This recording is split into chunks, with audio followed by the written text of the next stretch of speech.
नमस्ते। क्या आप भी भारतीय क्रेडिट कार्ड की इस उलझी हुई दुनिया को समझना चाहते हैं? तो 2025 की लेटेस्ट रिपोर्ट के आधार पर तैयार किए गए इस विश्लेषण में हम यही समझेंगे कि क्रेडिट कार्ड को स्मार्ट तरीके से कैसे इस्तेमाल किया जाए। चलिए शुरू करते हैं। तो सवाल ये है कि क्रेडिट कार्ड आखिर है क्या? एक पावरफुल नौकर या एक खतरनाक मालिक? क्योंकि ये किसी की माली हालत को बना भी सकता है और उसे कर्ज के जाल में फंसा भी सकता है। इस विश्लेषण के आखिर तक ये एकदम साफ हो जाएगा कि इसे अपना सबसे अच्छा सेवक कैसे बनाया जाए। आज हम 4 खास हिस्सों पे बात करेंगे। सबसे पहले खेल के नियम क्या हैं, फिर कर्ज के जाल से कैसे बचना है, इसके बाद रिवॉर्ड्स का खेल कैसे जीतना है और आखिर में अपने क्रेडिट स्कोर को कैसे बेहतर बनाना है। तो चलिए सबसे पहले बात करते हैं खेल के नियमों की। देखिए, एक स्मार्ट क्रेडिट कार्ड यूजर बनने की पहली सीढ़ी है अपने अधिकारों को समझना, और ये अधिकार सीधे रिजर्व बैंक ऑफ इंडिया यानी आरबीआई की तरफ से दिए गए हैं। आपको याद है वो जमाना जब बैंक बिना पूछे ही क्रेडिट कार्ड घर भेज दिया करते थे? खैर, आरबीआई ने अब उस पर पूरी तरह रोक लगा दी है। अब किसी भी नए कार्ड या अपग्रेड के लिए आपकी साफ और पक्की सहमति जरूरी है, और अगर कोई बैंक इस नियम को तोड़ता है तो उसे गंभीर नतीजे भुगतने पड़ सकते हैं। और ये नियम कोई मजाक नहीं है। आरबीआई ने इसे बहुत मजबूत बनाया है। अगर कोई बैंक बिना आपकी सहमति के कार्ड का बिल भेजता है, तो उसे न सिर्फ वो चार्ज वापस लेना होगा, बल्कि उस रकम का 2 गुना जुर्माना भी देना होगा। ये ग्राहकों के लिए एक बहुत बड़ी सुरक्षा है। और कार्ड बंद कराने की परेशानी वो भी अब खत्म। आरबीआई ने 7 दिन की क्लोजर गारंटी दी है।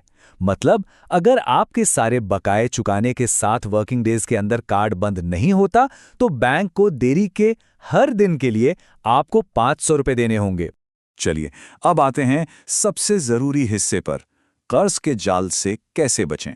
यहां हम उन आम गलतियों पर बात करेंगे जो क्रेडिट कार्ड को एक फायदे की जगह एक बहुत बड़ा बोझ बना सकती हैं। ये मिनिमम अमाउंट ड्यू या एमएडी सुनने में तो बड़ा अच्छा लगता है ना, पर सच कहूं तो ये एक बहुत खतरनाक जाल है। हाँ, ये आपको लेट फीस से तो बचा लेता है, लेकिन जैसे ही आप ये पेमेंट करते हैं, आपके पूरे बिल पर भारी भरकम ब्याज लगना शुरू हो जाता है और आपकी इंटरेस्ट फ्री पीरियड भी खत्म हो जाती है। ज्यादातर लोगों को लगता है कि अगर बिल का आधा पेमेंट कर दिया तो ब्याज सिर्फ बची हुई रकम पर लगेगा, पर ऐसा है नहीं। मान लीजिए आपका बिल 20,000 रुपए है और आपने 10,000 रुपए चुका दिए, तो बैंक बचे हुए 10,000 पर नहीं, बल्कि पूरे 20,000 रुपए पर, वो भी ट्रांजैक्शन की तारीख से ब्याज लगाता है। इस केस में इसका मतलब हुआ लगभग 1,167 रुपए का फालतू खर्चा। तो देखिए फर्क कितना बड़ा है। जब आप पूरा पेमेंट करते हैं तो कोई ब्याज नहीं लगता और आपका ग्रेस पीरियड भी बना रहता है। लेकिन जैसे ही आप सिर्फ मिनिमम अमाउंट देते हैं, न सिर्फ आपके मौजूदा बैलेंस पर ब्याज लगता है, बल्कि आपका ग्रेस पीरियड भी खत्म हो जाता है। और तो और, हर नई खरीद पर पहले दिन से ही ब्याज लगना शुरू हो जाता है। नो कॉस्ट ईएमआई की मार्केटिंग तो सबने देखी होगी, पर क्या ये सच में नो कॉस्ट होती है? बिल्कुल नहीं। इसमें कई छिपी हुई लागतें होती हैं, जैसे ब्याज पर 18% जीएसटी, एक प्रोसेसिंग फीस, आपको उस खरीद पर रिवॉर्ड पॉइंट्स नहीं मिलते, और अगर आप जल्दी पेमेंट खत्म करना चाहें तो फोरक्लोजर फीस भी लगती है। तो हिसाब लगाना बहुत जरूरी है। ठीक है, तो हमने खतरों से बचना तो सीख लिया। अब बारी है खेल को जीतने की, मतलब रिवॉर्ड्स को ज्यादा से ज्यादा कैसे हासिल किया जाए। तो चलिए अपने तीसरे सेक्शन रिवॉर्ड्स का खेल जीतना पर चलते हैं। देखिए, 2024 और 2025 में एक डिवैल्यूएशन वेव सी आई है। इसका सीधा मतलब है कि बैंकों ने अपने रिवॉर्ड प्रोग्राम्स को कम कर दिया है। जैसे फ्री एयरपोर्ट लाउंज एक्सेस जैसी चीजें अब कम से कम खर्च की शर्त पर मिलती हैं, और यूटिलिटी बिल या किराए जैसे पेमेंट्स पर अब रिवॉर्ड पॉइंट्स मिलना बंद हो गए हैं। इसलिए एक स्मार्ट स्ट्रैटेजी अब और भी जरूरी हो गई है। तो इस डिवैल्यूएशन से निपटने का सबसे अच्छा तरीका क्या है? जवाब है ट्राइफेक्टा स्ट्रैटेजी। इसका मतलब है एक ही कार्ड पर निर्भर रहने के बजाय अलग अलग तरह के खर्चों के लिए कुछ खास कार्ड्स का एक छोटा सा सेट बनाया जाए। इससे हर खर्च पर ज्यादा से ज्यादा फायदा मिल सकता है। और ये स्ट्रैटेजी असल में दिखती कैसी है? ये टेबल बिल्कुल वही दिखाता है। इसमें अलग अलग तरह की यूजर्स के लिए कार्ड के कॉम्बिनेशन दिए गए हैं। चाहे कोई नया यूजर हो जिसे सीधा कैशबैक चाहिए, या कोई ट्रैवलर हो जो एयर माइल्स जमा कर रहा हो, या फिर कोई ज्यादा खर्च करने वाला हो जिसे प्रीमियम रिवॉर्ड्स चाहिए, हर किसी के लिए एक खास कॉम्बिनेशन मौजूद है।